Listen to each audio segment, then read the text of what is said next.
Hi. Today I'm going to be installing a poverty lift, a budget rough country lift on this 24 Ram 2500. According to Destructions, it's a 13 and up 3500, 14 and up 2500 leveling kit. Hopefully we'll be able to maximize the clearance in front to back here. But we're gonna get right after it here. Also, don't have a lift, don't have proper jack stands, so we're gonna do it the sketchy way, one side at a time, and see if that works. 22 millimeter for your lug nuts. Loosen them up because impact just left in my other truck, so loosen those up and then we'll get the little impact and run them off. And then, like I said, this is the sketchy way. I've got 2x4s holding it in the back, but the jack is still underneath the axle, so it's like safe-ish, but don't do it. Just get jack stands. 2 hours later. This is an oddball. It's the size of a regular impact driver, but has a 1/2-inch knobby on it. It works. Anyway, 22 millimeter, take your shock bolt out the bottom, save the hardware. The shock is now loose. The axle should droop a little more. Next we want to take the sway bar link off. I believe that's also a 22. Nope. 21 at the least. Hang tight. Correction. Next thing we want to do is remove the brake line holder off of the upper control arm, or there is no control arms, straight axle, so well, that's not very tight.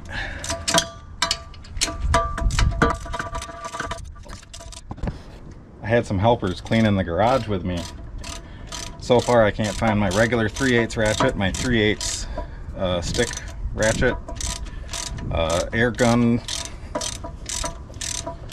and I've only tried working on 2 or 3 things since, so yeah, the garage is always a mess, but I know where stuff is when it's messy.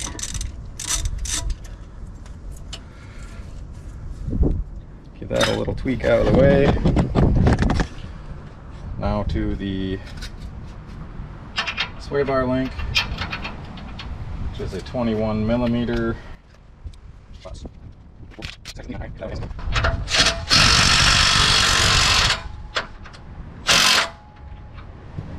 And of course, it's not tight enough to just spin it off, so we'll need the one size fits all and a 10 mil. Yep. 21 millimeter wrench and 10 millimeter wrench. So then we use our 10 on the stud to hold it steady. Make sure you're going the right way. Oh, it's a lock nut too, even. So just run your wrench up against the axle there.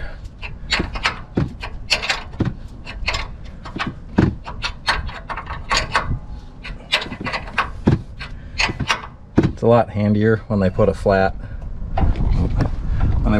on this side, then you can hold it with a wrench from the bottom, then you can still hit it with an impact.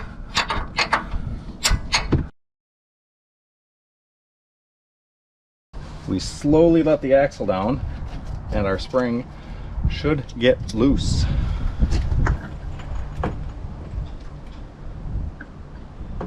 Keep going.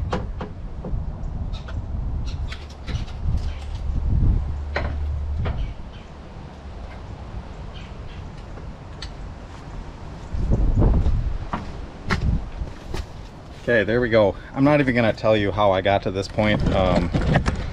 Moral of the story, get jack stands or have a buddy with a lift. If people have a lift, they just love it when you come over and use it.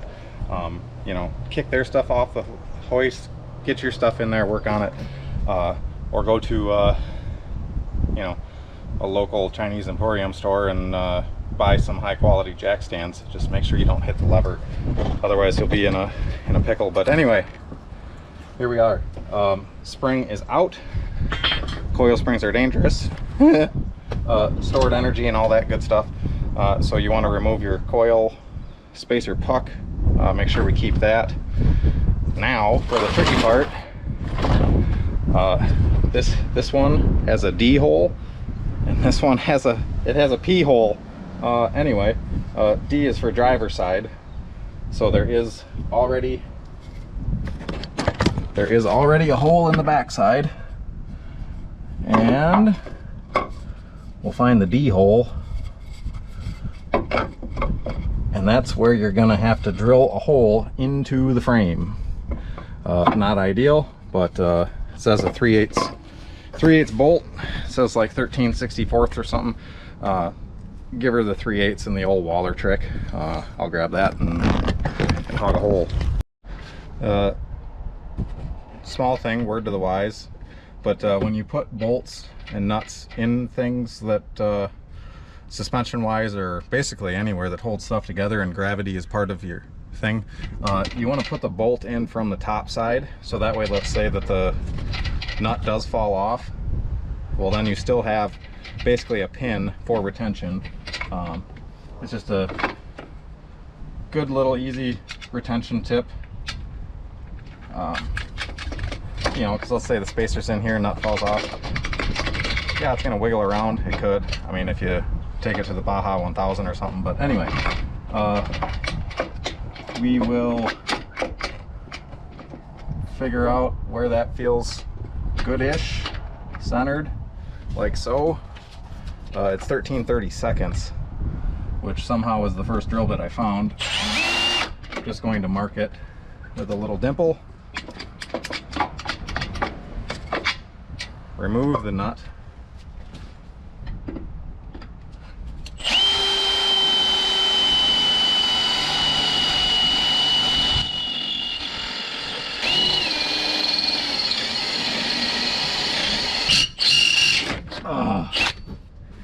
And just like that, we somehow avoid ramming a hole through a expensive electrical connector.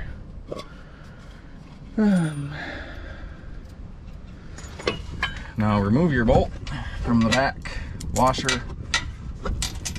Yep, drop that in there. Now for this next one, completely optional, but the guy that owns this truck in 30 years might be happy for you. If you take a slob of grease, I mean, you could paint it, but why would you do that?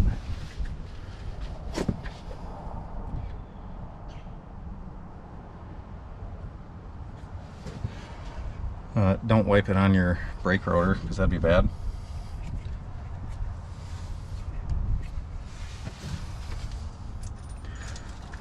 Now your next bolt with your washer.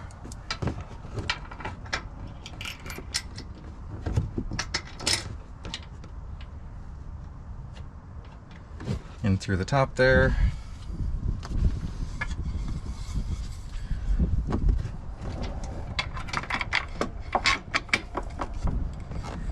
And then we will take another washer with a nylock.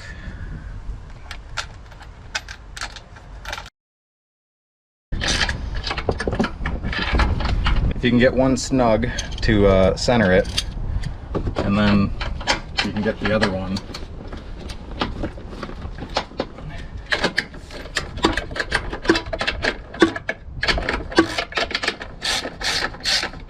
tight, and then go back to the first one.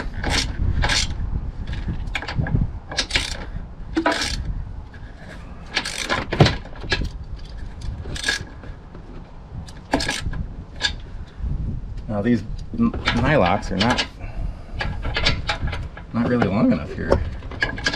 You should have at least one full thread sticking out the bottom of the nylock. So anyway, that'll do, but it's not right. So let's see, next thing is these fancy shock extenders. What you got to do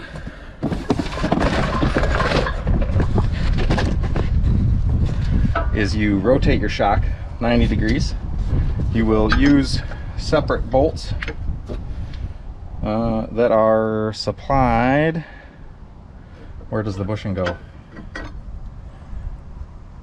Probably inside of there for the stock bolt. So let's do that one first. Stock bolt in the bottom with the anti-crush sleeve. This is a flag nut. You can make these yourself. They come in extreme handy, any size. Remember that.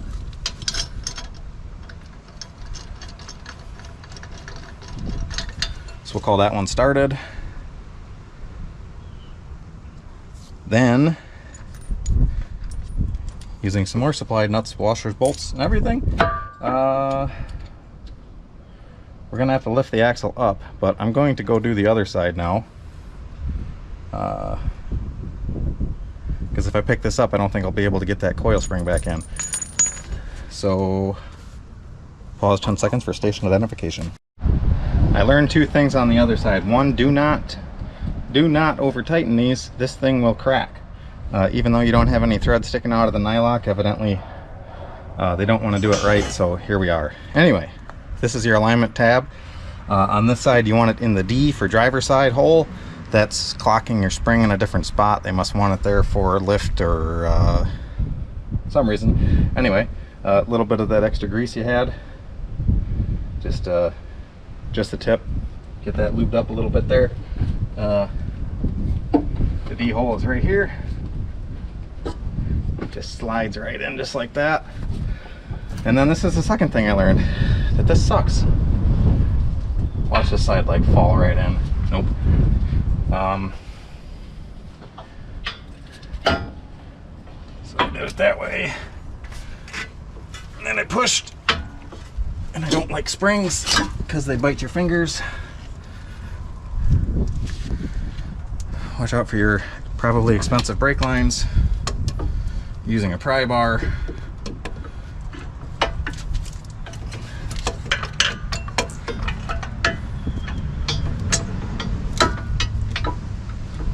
Very carefully.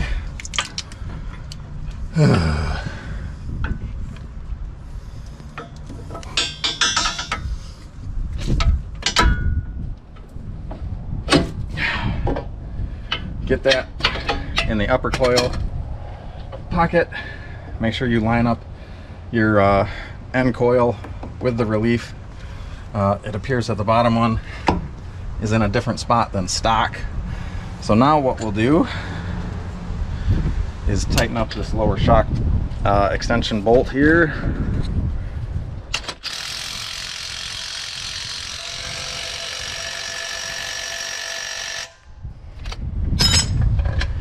It's as tight as my little maybe ½ inch will go. Put your torque wrench on it. Beep. It's tight. Now we have your shock rotated 90 degrees. You'll take your jack that's underneath the axle and hopefully take it up.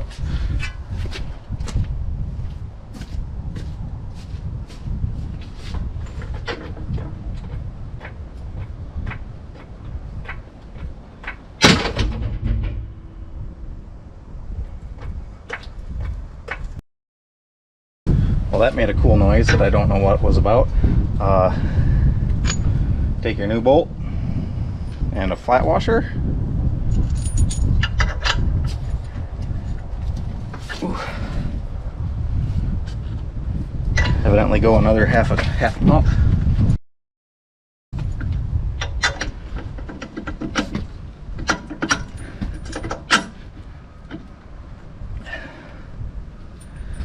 Get your bolt in there.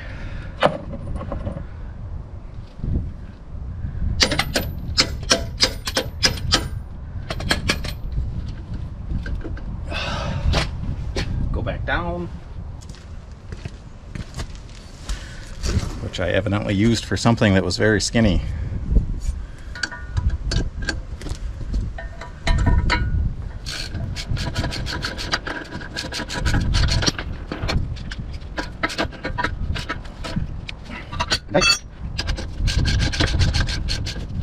Hey! Reinstall your brake thing because you had to take that off for some unknown reason.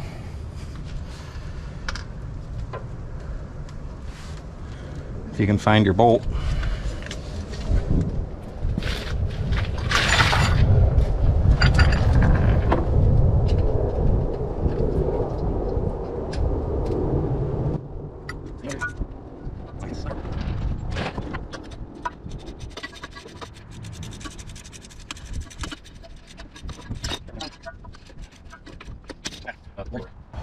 Sway bar link. Get that back shoved in the hole.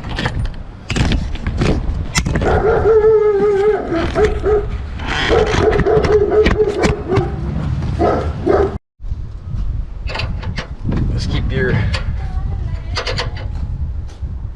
wrench up against the spring there. Run her. Yeah, tight.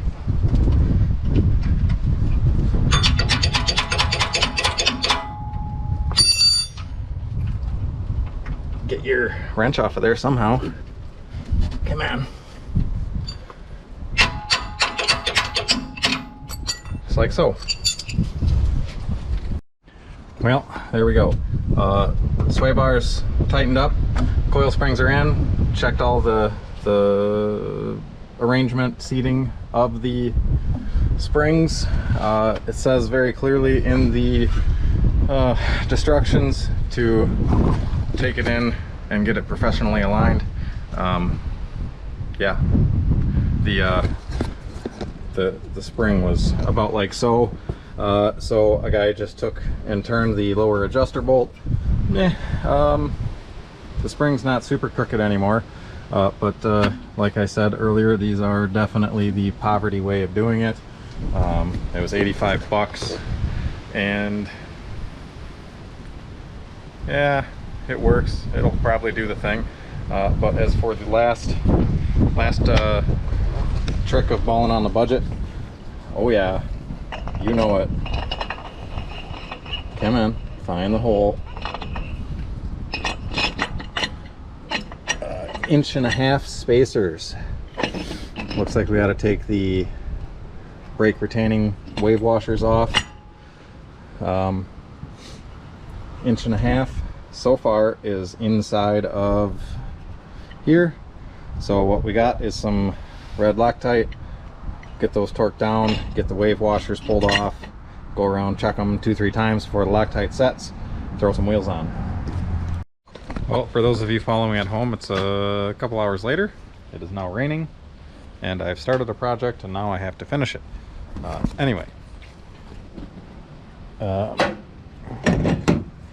what is supposed to be 1.5-inch thick, hub-centric 8-on-6.5 spacers do not work on this axle. This is a full floater. It's not a C-clip like a GM, so there's a big old shank that sticks out. So as you can imagine, that's not enough thickness to overcome the depth of the floater housing.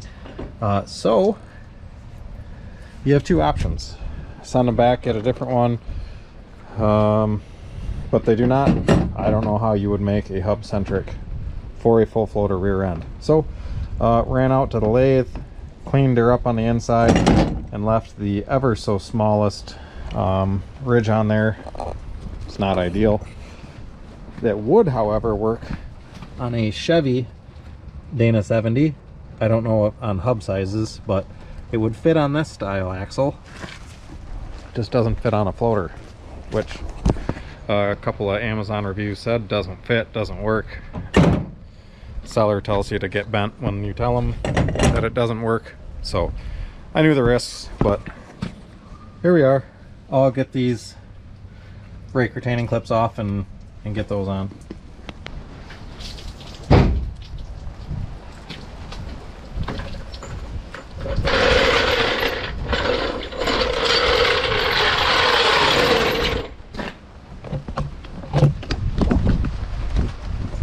Back up and take a look at it here. Yeah, looks level. I could measure it and do like some real stuff, but we'll take it around the block. And then the very last thing, evidently all new trucks come with like x-ray vision. These are what I like to call FU lights. So I noticed when I came home with stock, we had a sharp line about right here on the door. So clearly, if you look at the angle of the dangle, we're going to be a lot higher than that. And I already feel bad enough blinding everybody else. I didn't want them. I ordered the last truck with halogens because LEDs are stupid. But bought this one off the lot, so that's where it is. I will adjust that after I take it for a loop. That's the wheel spacer, 1.5" spacer alignment. So around the block I go. Then for the last step, like I said, it was a sharp line here. It is now up here. So nice long screwdriver, sink her down into that, and if I sit still enough, see if we can see the headlight coming down to about there. It's now there. Instead of close the hood, and it does need an alignment. Probably needs the track bar pulled in because it turned the steering wheel. Yeah. So we've got a slight angle of the dangle on the steering wheel here. Should be about like so, but that's going straight down the road. So get it aligned at some point here.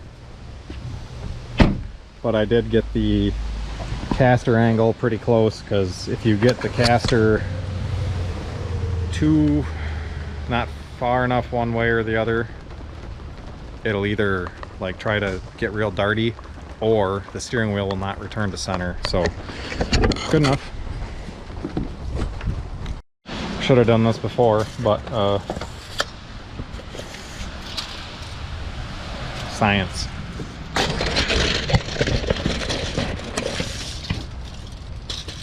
Rear wheel well is 43 3/4. Front wheel well is 43 1/4. So about perfect. The front will probably, well, I guess the rear has coil springs too, because they switched to a 5-link in the rear and then went back 30 years in technology and went to the basically the Ford style